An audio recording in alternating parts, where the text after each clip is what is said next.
let's talk about copy and content. One of the things I think you can fatigue on is feeling like, what else do I talk about? Especially when so many people, and I hope you are, because it's what I've been telling you to do, is putting out so much content and creating content and going live every day and doing more videos and doing more stuff, right? So when we talk about content and copy, there's a few different ways that I organize myself for content and copy. And somebody asked this question in More Than Okay Club yesterday, and I thought it was a great question, so it kind of sparked me wanting to share this. First and foremost, I a few times, probably, every few months or something, I'll just put a timer on it. And I have a great benefit, and you've got to figure out a way to get this for yourself, of talking to so many clients, right? I have clients I speak to, my private clients. Then I also have, big group Q&As that I lead, right? So I just get to talk to a lot of people. And so sometimes I'll do it once every month, but definitely every few months I'll go, put on a timer, and what are all the problems you are seeing? And I'll just run down problems like, I'm not getting traction on my Facebook Lives. I'm running out of content.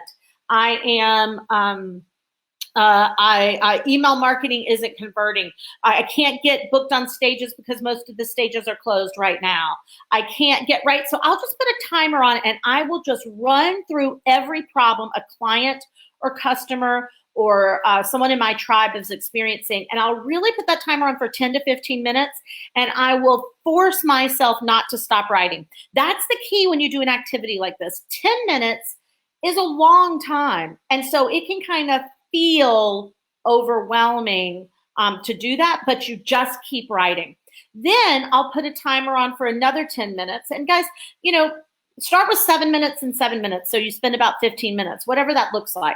And then I'll put it on for the 7 minutes, and I put a line down the middle of my paper, all the problems I can think of. And then on the other side, I'm writing all the solutions I can think of. And all of a sudden, some of those go together, but some actually don't go together. And you can end up, and my goal is always to write at least 25 problems, and then of course 25 solutions. Well, that's 50 pieces of content, which means you've either got 6 months of content if you're going to go live twice a year, if you're going live twice a week, if you're going live once a week, you've got a year's worth of content. So you do this 3 times over a 3-month period, and you actually could go live 3 times a week, having tons of content for what you're doing, right? So that's one way. That's one way that I come up with content. And the same thing with copy, because in those problems are headlines, right? It's like, oh, I could write an email about this. Oh, I could talk about that. Oh, this would be a great blog post. Oh, right?